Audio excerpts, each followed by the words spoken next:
MXUX here. We're announcing a reverse split from Ride. Okay, we're just going to start with the stock price of Lordstown Motors. This is market close, 5/23/23 Tuesday. After hours, we've got a bid of 28.22 times 900. The close was 28 cents. Let's switch over here to the announcement. This is Lordstown Motors Investor Relations page. Lordstown Motors announces reverse stock split. This is 23/23. This is today. Will effect a 1-to-15 stock split, reverse stock split. Class A common stock will become effective at 12:01 Eastern Time on May 24, which is tomorrow. Common stock will begin trading on a split-adjusted basis on the NASDAQ Global Select Market under the existing symbol RIDE when the market opens on May 24, 23. The new CUSIP number, blah, blah, will be whatever that is. The reverse stock split will automatically cause each 15 shares of the company's issued and outstanding Class A stock to be combined into one issued and outstanding share of Class A common stock. The reverse stock split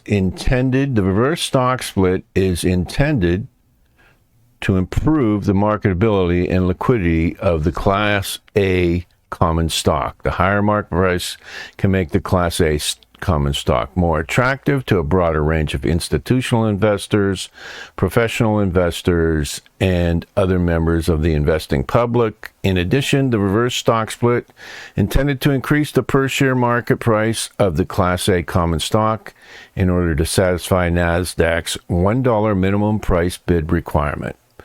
As you know, they got a notice after BlackRock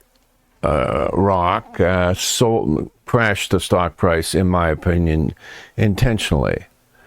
As previously disclosed, the company and Foxconn have a dispute concerning whether their April 21 letter that the company received from NASDAQ requiring, this is from the closing below $1, caused a failure of a condition to closing Foxconn's purchase of approximately 10% of the company's common stock for $47 million. So, in other words, Foxconn got nervous and balked at doing the deal that they had previously agreed to.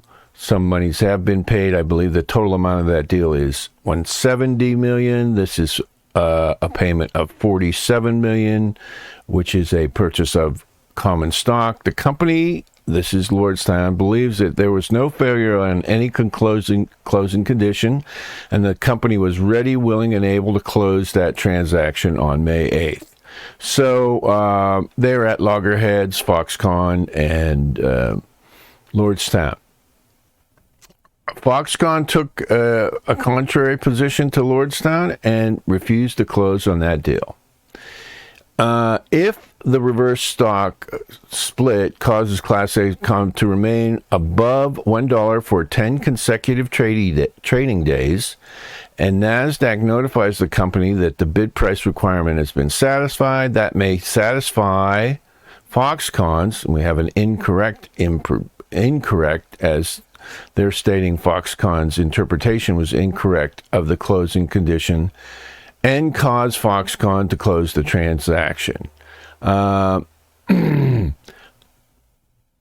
assurance can be given regarding the impact of the reverse stock split or on the stock price, or that Foxconn will meet its obligation to close even if the stock price remains above $1 for the 10-day trading period.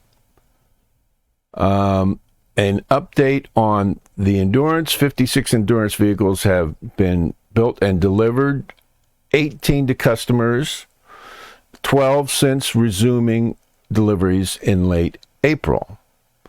So that's post the recall, I believe. The Endurance continues to improve with each software update, and our team is encouraged by our most recent customer feedback. In my opinion, the problems that and the range issue and some other things are software related with the Endurance. That is my opinion only. I have no inside information or other facts to back that up. Now, I've enlarged this. The company has taken aggressive actions to reduce costs and preserve liquidity. As of April 30th, 2023, the company had cash equivalents, and short-term investments of approximately $165 million, a decrease of approximately $11 million from the quarter ended on March 31, 2023. So, that's an $11 million cash burn. I believe the previous cash burn was about $90 million. These are forward-looking statements, safe harbor. These are all the standard required statements that include going concern mention, and that none of this may have the fruits they believe it will. Just to summarize, the stock split, which I was in favor of, was passed. I'm going to roll through this so you can pause this and read this if you like. I did favor the stock split, reverse split. Whether this will hold regarding the price remaining above $1 for 10 days remains to be seen. It could result, of course, there's no way of knowing exactly what the outcome of this will be regarding Foxconn. The information I had was that Foxconn was nervous about the price being below $1. If you recall my video on the outcomes, potential outcomes. In any case, the reverse split is in place. We now can wait and see if the price will remain above the threshold for NASDAQ listing. At that point, we're going to see if Foxconn has decided to continue with the deal they had already agreed to. This would give Lordstown operating capital to continue production. As you know, Lordstown is seeking a OEM partner to go into full production of the Endurance. They are stamping with soft dies, and the amounts of money needed for hard dies would be the result of getting an OEM partner, would enable them to do that and move into mass production of the Endurance. Again, $165 million without the income from the Foxconn deal is on the books right now. Their burn is $11 million a quarter at present. Very good CFO there at Lordstown. So they do have enough money on hand.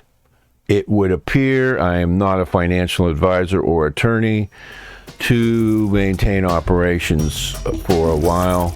This is MXUX. Wanted to get this out to the subscribers. Again, Lordstown Motors announces stock split. MMX here. Good luck in the market. Please see the SEC filings from RIDE.